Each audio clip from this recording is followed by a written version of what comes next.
All right, guys, we're going to go ahead and get started for tonight. Tonight's topic is how to build both bank accounts at the same time. And if you're unsure of what we're talking about with the bank accounts, you'll see in just a second what we mean. And it kind of refers to a little bit about what we were talking about last week.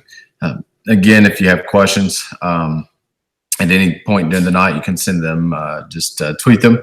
At Thad Wells and at Coach Drive, so we can get them posted at the end of the webinar.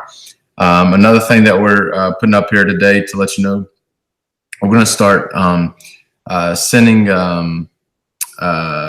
some notes out from the webinar and anything that we ended up talking about and people request.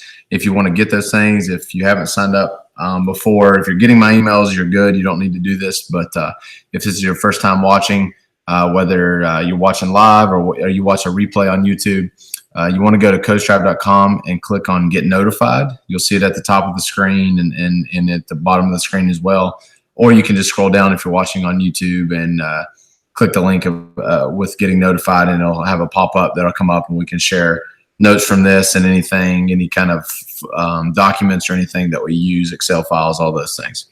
So I start off with a quote, and we're going to talk about this book a lot tonight, but people can be divided into three groups: those who make things happen, those who watch things happen, and those who wonder what happened. Just that's, not necessarily a lot of what to do with what we're talking about tonight, just a good quote to think about. But in a way it is, because I think there's always things happening, and there's always things coming that are new. And it's another quote that reminds me of is what the wise do in the beginning, the fools do in the end. And that's something that, I think we're kind of touching on tonight, in the sense of, there's a lot of new things coming, and you'll see it, these things hit the technology world a lot faster, the business world a lot faster, and they're slow to coaching, but you'll see what we're talking about tonight. So last week this was kind of the main focal point, which was spend time sitting, learning, and thinking how you can invest in relationships.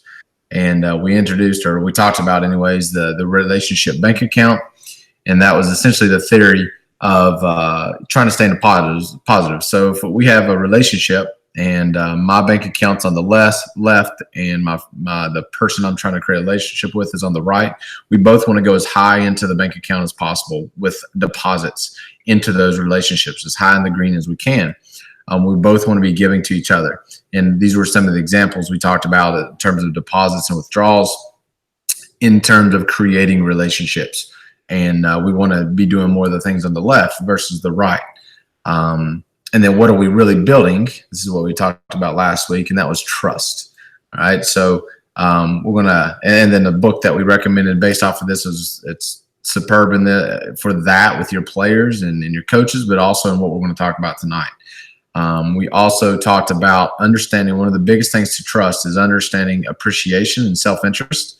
So how important it is to appreciate others or show that. So right here from William James, the deepest principle in human nature is the craving to be appreciated. Again, remember this for tonight, appreciation. And then if there's any secret to success is the ability to see the other person's point of view. And that's essentially self-interest, what we were talking about just a second ago. All right, so now we're going to shift from this relationship bank account, and not really shift necessarily, but start to talk about fundraising. And, why is fundraising important? Why is that something we want to talk about at this point? And no matter what level you're at, from youth leagues to really professional, any level you're at, you have to understand and deal with fundraising. Whether you're talking about like a high school coach trying to just get funds for helmets and meals and whatever it is that you need for your program. It could be the same we were talking about in terms of funding when you're talking about boosters and at the college level and how to create those relationships. Well, the same thing that you're doing with your players and your coaches is the same thing you should be doing with these people in terms of fundraising in general. So why do we need funds? Well, obviously for program needs, right? Whatever those needs are, you kind of determine those needs based off your values. Obviously, we have to have helmets and things whatever equipment, whatever sport you coach, whatever you need, you have for essentially getting onto the field. A lot of athletic programs at schools or whatever, or whoever you coach with or for, they tend to take care of most of the things on the field, but that's not always the case. So you may be at the basic level of just fundraising enough money to get on the field, let alone like trying to get things to invest in the future. So things that you're trying to look forward to really improve the program, not necessarily just get to the field. One of what it comes down to me, what I think about a lot, in general, the more funds we receive, the more time we get back. So I'm not just, looking at getting on the field. We try to raise funds to get a certain lifestyle as a coach and as a program to where we're not just doing certain things, trying to get time back, whether it's investing in some kind of program that helps us with time so that we can be focusing on our relationships and our people rather than focusing on things that just that essentially we can pay to get done. And we're not trying to just make as much money as possible, and we're not unrealistic in that aspect, but in a certain extent, the more money you can raise, the more you can be efficient within your program. So beyond the needs, and I don't, some people obviously will look at going towards the marketing piece, raising money for another set of uniforms. That's your own, whatever you believe in, whatever reason you need funds. That's for you to decide. So, all right, I'm going to share a lot tonight, a lot of quotes that we're going to talk about from this book. This book is, the cover looks horrible. It doesn't look like it's not a popular book. I've talked to a lot of, well-known coaches that have never heard of this, or fundraisers in general. And I just know how important fundraising is to coaching. So I sought out to find books, and I've read tons of books on fundraising, but this is the best by far I've ever found. And it's pretty different compared to what we would think is fundraising overall. And I just think it's so important for a coach to create his philosophy on fundraising. I think that says a lot about a coach. And, I can't remember if I was going to talk about this later tonight, but, if I was an AD trying to hire a coach, one of the first things I would ask him is their philosophy on fundraising, because it says so much to me about your efficiency as a coach and just your philosophy in general on how you're going to handle things. So, and I find often that a lot of people don't have it's just basically, hey, well, we'll do cards. That's what we do. But I think you can be a little better than that. All right. So here's some quotes we're going to read through and talk about a little bit. All right. Some charitable individuals only give money to other individuals whom they enjoy and trust. Okay. So notice one of the big things is individuals. We're going to be talking a lot more about individuals than companies or anything else. And I'll tell you why in a little bit, but, they're going to give money to your program for people they enjoy and trust. So there's two parts to this. They need to trust you. You need to create relationships with people, but there's also an enjoyment piece to this. And enjoyment can mean multiple things. It can mean literally just enjoyment, such as entertainment, or it can be enjoyment such as they get fulfillment from helping you. And that's probably the more noble, bigger thing that we're looking at. Okay. Here's another quote that was in the book, but it's from Napoleon Hill. Never in the history of the world has there been such abundant opportunity as there is now for the person who is willing to serve before trying to collect. And this was written a long time ago. But one of the central themes to this entire book is serving before trying to collect. And we do the entire opposite of this. All we do is we ask, we sell, we do things without trying to give first. And that's the whole, look at the title of the book again, it's relationship. That's a shift they're talking about, is trying to get you to think how to create a relationship before you ask for anything. And that's exactly what you do with your players, right? You got to create a relationship with them before you ask them to do something for yourself. So it's the exact same thing. You need to remind yourself constantly that building relationships is what creates large investments, nothing else. Okay, I shared this quote with you last week. It applied to actually getting players and coaches to do things, or people in general, in the classroom, wherever it is. But now thinking of relationships in terms of fundraising, you're creating relationships. That is what's going to create large investments. Nothing else. You're not trying to sell things. You're not. It's entirely different thought process. The moment you become a giver instead of a taker, you are transformed. Your role in the universe has changed. And this applies again to way more than just fundraising. You have to give before you take. And then this extent to the thing that you're really looking at is you want to give so much that the other person feels obligated to give back. And that's essentially the golden rule, right? Do unto others, and the reciprocation tendency in the thought that if somebody does something for you, you kind of, a moral person feels bad when they don't reciprocate that offer. So that's what we're trying to achieve with this. When you listen, you discover gold, because it is only through creative listening that you realize what kind of program your donor is most interested in helping you fund. Creative listening is the most powerful tool you have in creating relationships. So creative listening, it's a very creative way of saying it. And it's what we're trying to achieve. How can you listen to your people, whether it's your players, your coaches, or your donors? How can you listen to them and seeing what they want and what they're trying to achieve, and just basically opening up. This is the same thing as sitting and thinking. You need to sit and listen and then think about the things that you're taking in. It's essentially, that's a tool for doing this, a powerful tool, as it says in the quote. You can show people something few others can ever show them. You can show them the difference their lives make. So literally, now, what I love about this is if you're going to go out and try to fundraise and show somebody that you're making a difference in somebody's life, then you better back it up. You better have proof that that's what you're doing in your program. And what better way than to make sure you're on task with this than to ask for support in helping you do this, and then showing them what you do. And that's something we'll get at here in a second, but showing them that you are making a difference. And so essentially, if you're saying you need funds to help make a difference in somebody's life, or it'll make it easier to do that, then you're going to make somebody feel really important, show appreciation for them in their giving, so that it actually literally makes the difference in somebody's life. And if you're building a program that will make a difference, you're going to have more success fundraising and success in general. Our policy is this: once people give us anything at all, we treat them like kings and queens. We always outgive the giver. So this is once somebody does give, you have to now think, how can I thank them? One of the things these guys say, Michael Basoff and Steve Chandler, they'll say, think and think. So sitting and thinking about thinking once they give you, see, like I said, it's you see that constantly about sitting and thinking, but they're now talking about, first you need to sit and listen and think how you can get this person to see their significance in your program. Now you need to sit and say thank you, because a thank you can lead to obviously more generous givings down the road. All right. Use your relationships with other people to help you gain the trust of others through their relationship. So you have to, this is basically the secret of selling in general.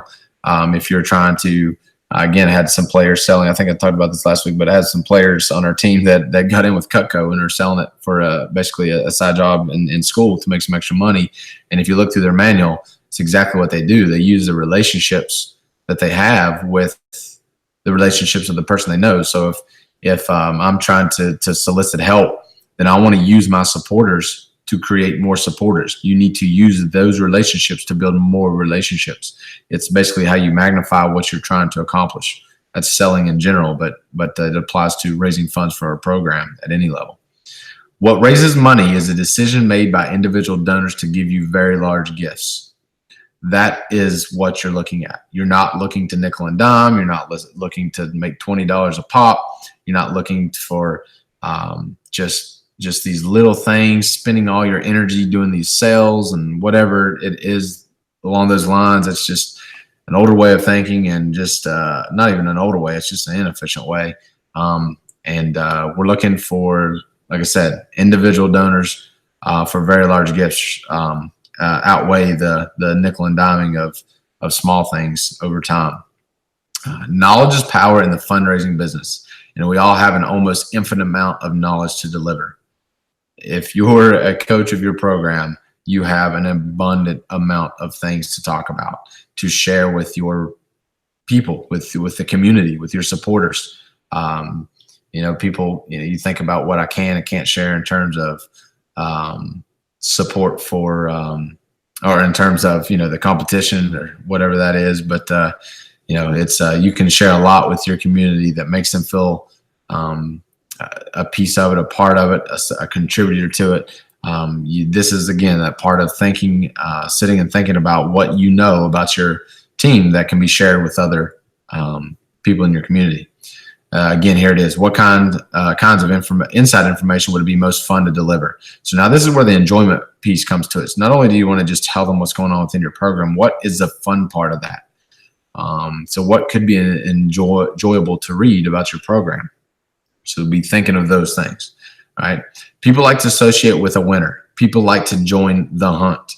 I thought that quote was especially the underlying part, is very significant to what we do as coaches in terms of winning and losing and competing. You make people feel like they joined the hunt. Think about it. If you're a fan of another sports team, when you sit down to watch them, when you get frustrated in watching that sports team, you feel like you're a part of that. Like you're upset when your team doesn't do well. So now take that to your fans, to your community. They want to feel like they're a part of the process. And fundraising and supporting is one of those pieces that we have to consider and provide an opportunity for them to do that. And this is a huge, especially at the high school level. Don't underestimate your donor. They don't want to buy trinkets or raffles. They don't want to be a part. They want to be a part of your organization, and don't limit what they can give. One of the most popular things, and it works to a certain degree, but I do think that they're going to be phased out more and more, and that's the cards, right? The discount cards. We sell them for whether it's $10, $20, whatever you sell them for. It limits it, right? It's the most you're going to get out of that is 20. Sometimes people may buy a couple more, but what about that person that's willing to give a lot more, but all you basically give them opportunity to do is $20? And nobody, very, very few people care about the discounts, right? All they want to do is support your program. So you don't have to use discount cards to do this. And so it's to be a part of your organization, not to buy something that doesn't matter. So think about that. It's kind of challenging to what we've done in the past. Connect your donors to the people you are helping. So this isn't about us as coaches. It's about the players. That's who your supporters are supporting. They're not supporting us. They're supporting the players. So you need to connect them to them. So share stories, pictures, images, videos, whatever. Just think how you can connect your donors to your people, not yourself entirely. Tell me what you did with the money. Tell me how I enhanced their life. Tell me how I have made a difference, and not when you're asking for money. This is what you have to do. So let's say somebody donates. Then throughout the year, you have to tell them what you did with the money, how it helped somebody, how it made a difference. And you don't want to wait till next year when you're asking for money. You have to do this in between. So think again, how can you do this throughout the year? And we'll provide a couple examples here in a minute.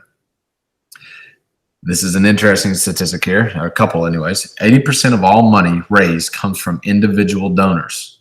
Less than 5% of every charitable donor raised comes from corporations. And I think sometimes we get focused, I have in the past at least, on corporations and businesses and what they can offer because they are a business. But corporations give us nothing. It's the individual owners or the person inside that corporation that cares about us that's going to donate money. Sometimes we think, well, we'll give them a sign on the fence or something to support them. Well, unless you're at a very high traffic venue, and that's really getting into college and the professional ranks, then they're not getting the return on their money in terms of advertising. And there's a lot of argument in terms of how ineffective that is anyways. My degree was in advertising, so studying this is interesting to me. But it's 80% of all money raised comes from the individual, not from businesses, which is even less here. So that's important to remember in how you target your fundraising. Don't solicit the organization. Create relationships with people in them. So if you are going to try to solicit donations or support from an organization, it's the people, not the business. Don't approach it in that manner. Communicate with individuals, not masses. It's the only thing that works. So when you're talking, you're trying to talk to the individual. Don't think in big terms of just the mass, and you're just saying this general message. Write your messages as though, like, if this is a mass communication, which we'll talk about in a second, then you want to write as though you're writing to the individual. That's copywriting 101. But when you can communicate individually, that's even better, although that is time consuming. So you have to, weigh the benefits with that, but it's definitely better. The only word you have to get out is word of mouth. That's what you're trying to achieve. Just like any successful product that sells, it's word of mouth that really gets it going. You may have to use a little bit of advertising to get that going, but at the end of the day, you want word of mouth. And so we want word of mouth for our programs at a lot higher level than just fundraising. We want people talking about what we're doing in our programs within the community and how we're helping our players. And not just word of mouth of, hey, I supported this school, you should too. But and we're looking for word of mouth and just the whole aspect of what we do. And this system, what we're talking about here that we're trying to create, which we'll explain in a minute, is what we're what can help with the word of mouth. Your fundraising goals should remain internal. It's kind of you could debate this, but the research in this book and even when you sit and think about it, a lot of people like to broadcast these goals, and you see it all the time, right? You'll see it in front of the school, this thermometer or something that says we've almost reached this fund. You'll see it in churches, but essentially, if an individual sees like, hey, our goal is $10,000, and they're going to give $10, they see it as so insignificant that they don't even want to give that. So you may have internal goals that you're trying to motivate your kids with or yourself with, but it shouldn't really be something you broadcast out there because it demotivates a lot of people. In terms of what they'll give. They see it so low that it doesn't matter, that they won't. There's no need to do it. A precious database, your list of donors. Remember this. This is one of the most important things we want to talk about tonight. A list of donors, a database. Remember that. All right. So in terms of greater ways to communicate, all right, personal visits. So if you can talk to somebody in person or at the top of this list, then phone calls, then personal letters, then text messages, then emails, then social media. So think about it in this way. Come back to this and think in your communication chain that you're going to create, what is more or what is better. But then again, like I said, this chain almost works in reverse in terms of the time commitment.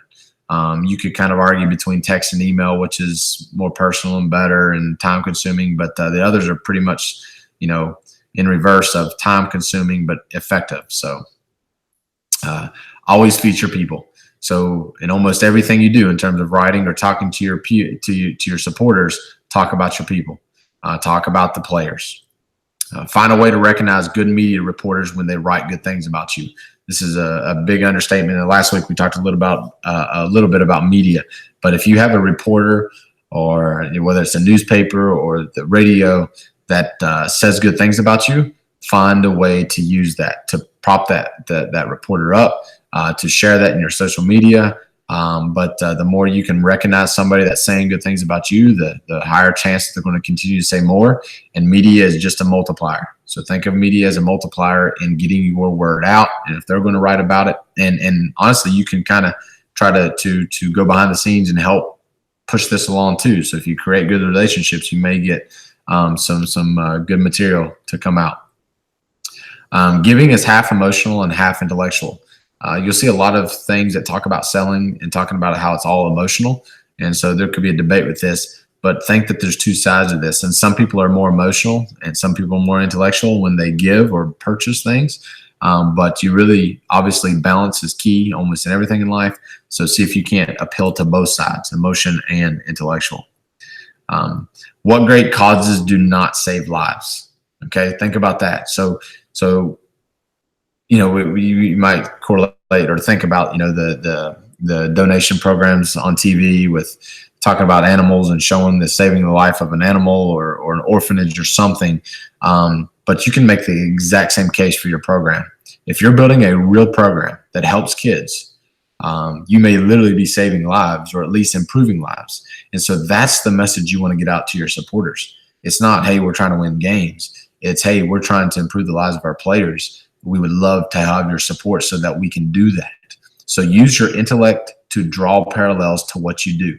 So you got to create parallels, not just say, hey, we try to win games. You have to use your ability to think to say, okay, how can I say that what we're doing is really important in life, not just in a game. So you want to think about that when you're trying to solicit support, not I'm just sitting here trying to win games. Most special events are a bigger problem than you need. Most special events take time, money, and effort away from relationship building where the real money is. Not a big fan myself of events. This book really is against it. Sometimes there may be things outside the box that may be able to help you in terms of credit if it's focused on relationships. But most special events are not worth it. And I would say if you're starting or just getting started, I would avoid these until you have everything else put in place. And then think how I'm saying your time would be better spent thinking about relationships first rather than events. But maybe down the line you can think of these. Everyone wants a chance to make a difference in this world. And once they've selected your organization as one of the ways they are going to make a difference, the best thing you can do is show them how it's actually happening. So like we said, you have to show them what's happening behind the scenes with the support they're giving. Okay, so the solution is to build relationships without asking for any money at all. Once you have powerful relationships created, of course, you will do your own version of asking for money. So we will eventually ask for support. And how you do that is however you think is the best way for your supporters. And we'll get to that in just a second. All right, so boosters. Let's talk about whether you're talking about boosters in general, booster programs at your school. Do you need them, right? Do we need booster programs? I've been on both sides of this. I've helped start them. Been basically the president of them at my own school to a degree. And I can say that you don't have to have them. The most success we've ever had, we actually did not have one. To me, I almost look for volunteers and supporters more than a booster club, because I think a lot of time gets wasted with this. I'm just looking for people that are willing to help more than I am boosters. And I use my thoughts to create programs, and then I look for volunteers to help within those. But certain levels, obviously, that booster programs can help more than others. But if you're at a lower level, I don't think they're a mandatory thing. But now having a volunteer network is a whole nother thing that I do recommend. But if you do have a booster program or you're working with boosters, our staff meetings focus on thanking people and doing thoughtful things for them, not creating all these events, not selling another item. How can we thank our people and do good things for them? And then how can we bring more people into the mix? That's what you're trying to do in your meetings. Your only two missions with your board members are to deepen their commitment to your organization and to allow them to do a lot of thinking. That's what you're doing. Make them, if you're going to talk at your board meetings, if you're going to be a part of that, deepen their commitment, make them believe in what you're doing, and then get them thinking people. That's basically what it is. And so if you do get this book, there's some really good pages to review and go more in depth on some specific things that I think are really interesting. These are the pages for those. If you're looking at how to write a little bit better, they talk about that. Exercise for your top people, so the people that actually are good at fundraising for you. How to organize a coach and player phone call day to sell tickets, or to basically a lot of higher in terms of college and professional will do something like this, but anybody could do this, whether you're selling tickets or just soliciting support. Mass communication, so it talks a little bit about it. When you do get to the mass communication part, this membership program they have, and a couple other things that are really good if you want to get more into that book. Okay, so now we're going to talk about how to apply this, or at least how we're going about applying this in our own program. Okay, so here are the 5 steps that we're going to talk about, and then we'll talk about them a little bit more in depth here in a second. But you want to build a platform for communication. So how are you going to communicate to your supporters? You're going to build your list of supporters. You're going to share information about your program. Then you're going to ask for funds when they're needed. And then you're going to say thank you. And then you're just going to repeat steps 2 through 5 over and over and over. And you could say that 1 through 5 is what you need to look at over and over, because you are going to build a platform, but that platform is going to change with the times. So whatever's popular there in that era. So, but essentially, 1 through 5, you get this set up, and you just keep repeating this week after week. So here we go, a little bit more in depth now. So building your platform. Number 1, what we're doing is we've built our website. We're using Wild Apricot for this. It's essentially a service for organizations. Everything's tailored to basically nonprofit / community / teams. It's really good for that. It kind of builds in a lot of what we're trying to do. So we use that. It lets you can also do like your youth events and take money for all those donations. You can create membership portals, all those things. So we're building a website. We built a website with this. You're going to obviously use email within this. It's going to be probably one of the biggest. Besides the website, the website's kind of the hub to collect information, but your email service is going to be in Wild Apricot has that service as well. We use Remind, so we're going to also collect phone numbers, and we'll use the Remind app since it's free for us. And then, of course, social media. The most popular, in case you didn't know, the most popular in order are that we use anyways is Facebook, YouTube, Instagram, and Twitter. So those are the ones we currently use. We may add more or subtract, depending on year to year what's popular and what our fans are using the most. All right. So then you're going to start building your list. So any contacts you already have, you want to start collecting. And what we mean by contacts, we're talking about email and or phone numbers. We're looking for both for us. You can think about the parents, you already have their numbers, the players, you already have the numbers. Just anything that you already have. Teachers, you could go to the teacher website of your school, of other schools in your county, the elementary schools, and start collecting email addresses.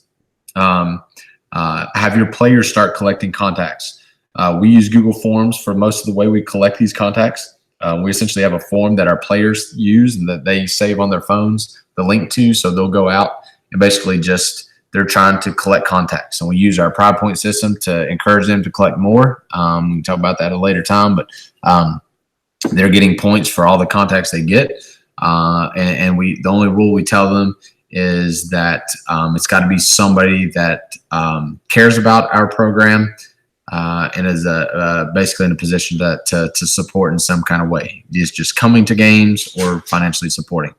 The next thing I'll say is build your list on D here is pick up rocks. So you're just looking under any rock, anything you can think of. Be creative, sit and think. How can you get your list up? One thing is to go to, let's say, websites of businesses in your area, professionals, they're going to have their email address on there. Collect it, put it in this, let it, basically you're going to send information out to them.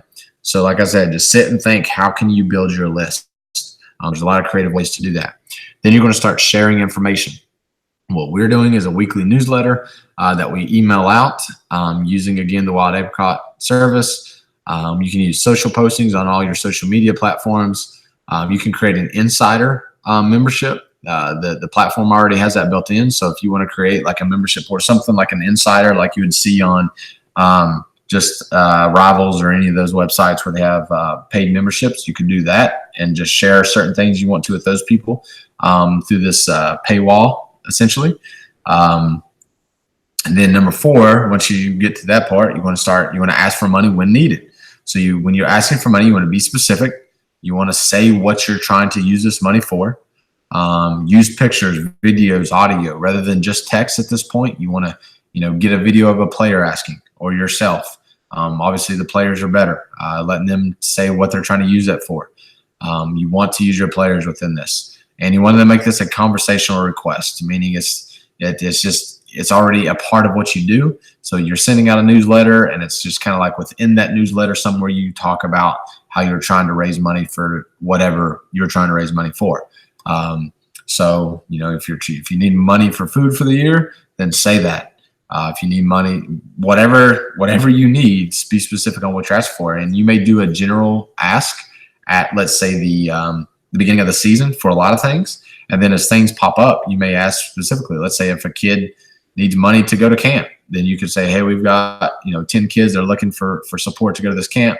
If you'd like to support one of the players, here's where you can do it. So that's another specific example of asking for money.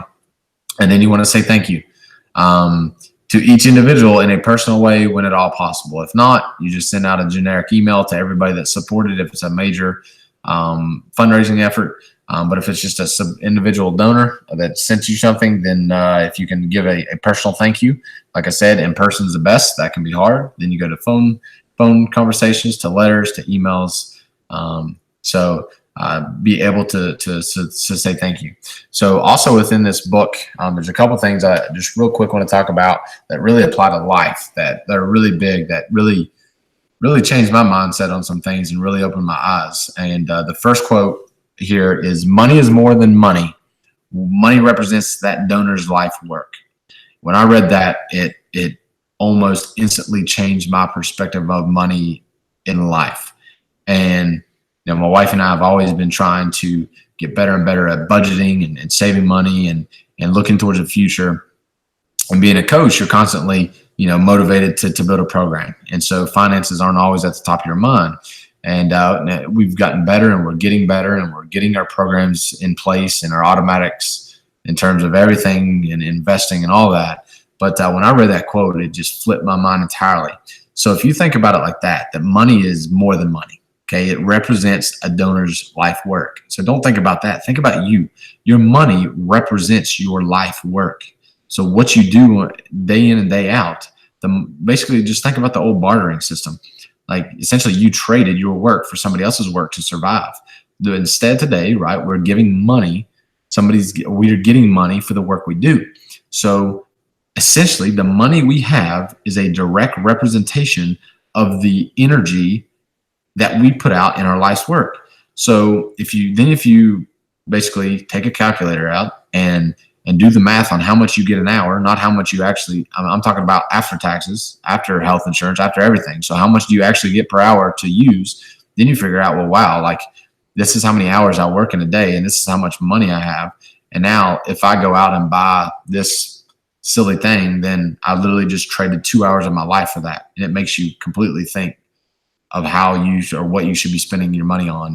And then you start thinking, if I buy something on credit, I'm essentially paying more of my life for something that's not worth that. Versus if I invest my money and get a return on my money, I'm actually getting more out of life with my money than what I put into it. So it completely flipped my mind on that perspective. I want to share it. And the last quote here, it says, "You can't be desperate." You can't be desperate when you're trying to make money in life in general. If you're trying to run a business or be an entrepreneur or anything, you can't be desperate. You can't be in a situation of desperation. If you're trying to figure out your life, this is something we share with our players all the time.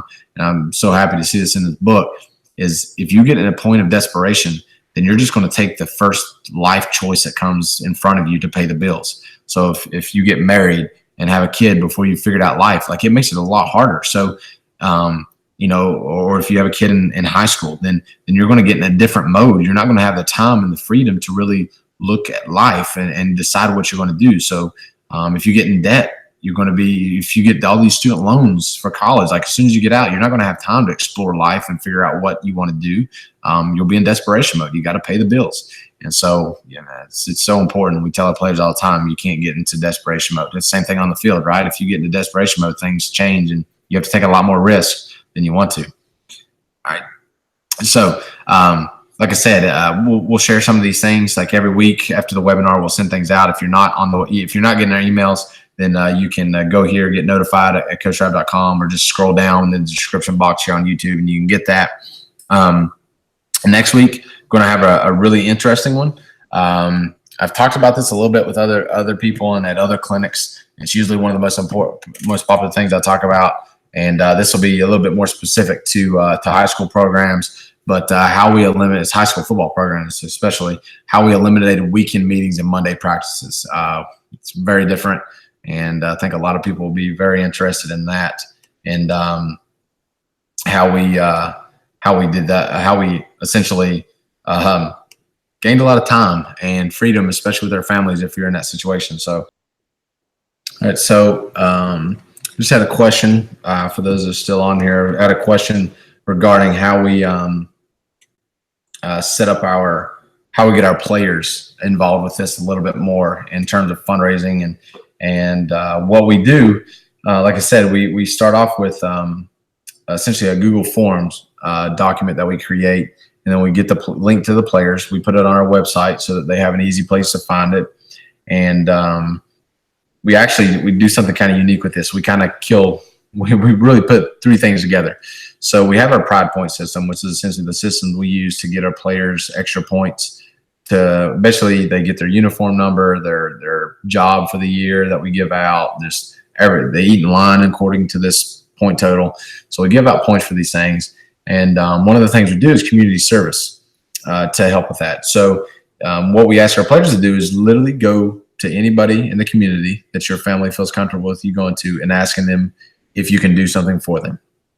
So they go to them and ask, hey, my name is so-and-so. I'm with so-and-so, let's say football program, and I'm just here looking if you need any help. I'm looking to do community service hours, and if there's anything I can help you with, I'd love to do it. So they go to that person, and that person will either say, hey, yeah, I've got, if you could help me, maybe it's an older lady or an older person that needs help with taking their trash out or clearing out some brush or something, then they may ask for that person to do that. And then once they finish, they ask for that person just to, they'll fill, like players will fill it out themselves, but they'll get that contact information and just to verify the community service. So we're doing three things with that. One, we're getting our kids to actually go do community service and understand what that's like. Two, we're supporting the community and building relationships. And then three, we're collecting contacts to continue to spread our message. So now, we may have gained an extra person to come to our games, but we're sending our people out into community to support the community and build relationships, which it may lead to more fundraising. But that's one part that we, obviously need help in, but just building our relationships in general is what we're really trying to create with that. So, essentially that's two of the big things. Those are the big things we do with our players in terms of how we get this done in terms of collecting contacts. Then the other way is they go to their parents and ask for, relatives and friends in the community for their contacts. But we had another question, which was, what are one or two of your top fundraisers and you and your program have done during your coaching career? The top two by far up until this point was obviously cards were one of them, just like everybody else. It's just how you motivate your players. But we're as of right now, we're not doing them this year. If we get to the situation where our new program's not working, then we may do them at the last second. We hope not. Hopefully, in a couple of weeks we report on some good numbers. But we don't plan on doing cards anymore. We know that that's going to come to an end soon, either through legislation or I just don't feel like they're going to be around forever. Maybe they are, but right now we're going to try to bet on something else. And then we've also, the other one has just been, basically, it was Huddle fundraising, Huddle campaigns, but Huddle did away with those. There's some other programs that do them now, but I've avoided doing them because they could take such a large cut for such an insignificant thing they do. They basically just create a payment gateway that you send people to give you money. You can go create that for nothing. If you just do a little Google search, you can get your payment gateway. I mean, you can create your own on PayPal or Stripe or something for 3%. So anybody that comes to you and asks to charge you $20 or 20% for doing your fundraising, that's crazy. We don't use those type of people or ever have and never will. But you can, if you just study it a little bit and spend a little bit of time in off season, you can create your own thing. But all we did with the Huddle campaigns was send the links out, and that's kind of what we do now. This whole platform is kind of that, but we built it ourselves. And now since Huddles is gone, and we're just building our email list within that. So, let's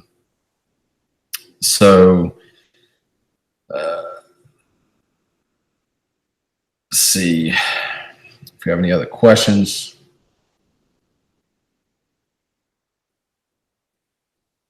I had a question about, do you participate with national or regional causes for our community service or charities?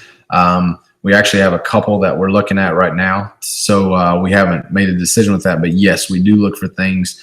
I can't even remember the name of the one we're really looking at right now. But it's a bone marrow program. You guys may have seen it on the coaching circuits, but we're looking to help with that. But yes, we are definitely looking to see how we can get our players involved with a bigger mission than not just our community, but the world in general. And when you see that you can help somebody, literally save somebody's life, that's pretty big. So we definitely look for that for our kids.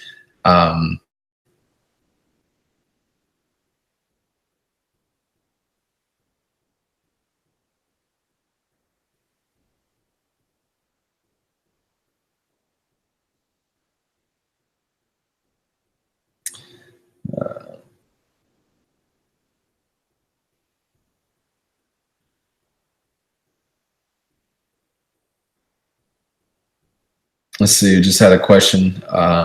We'll do, I think, one more here. It's how do you handle things like breast cancer awareness? Do you allow kids to wear pink, or do you make charitable donations? Um, Essentially, what we've done in the past. I've not been somebody that's like I see. I've been around a lot of coaches that don't want their players going all out. I've kind of let it naturally happen to the point, if the players decide they want to do something, we try to make it a team effort. So I still don't like a lot of individual things out there, but that's something you have to be very careful with, because there's a lot of players that have been through some individual causes or cases, and they want to support that cause. So we absolutely support that. And that's also, like I said, when we're talking about what we're going to support, that's something that we constantly think about. What is it? But you don't just want to force that on your players, right? This is a part of choice. And the more choice our players have, the more they'll feel a part of that. So we kind of want to give them the opportunity to select what charities or what services or what community service they want to do. We try not to necessarily force that. We really want our players to educate themselves and work together, our captains at least, to decide those things that we're going to support and where we're going to put our efforts into it. But I think that's the last question we'll get for tonight. Like I said, next week is going to be pretty good for especially for high school coaches looking to eliminate the weekend meetings and a whole different way to look at the weekly schedule. So see you next week.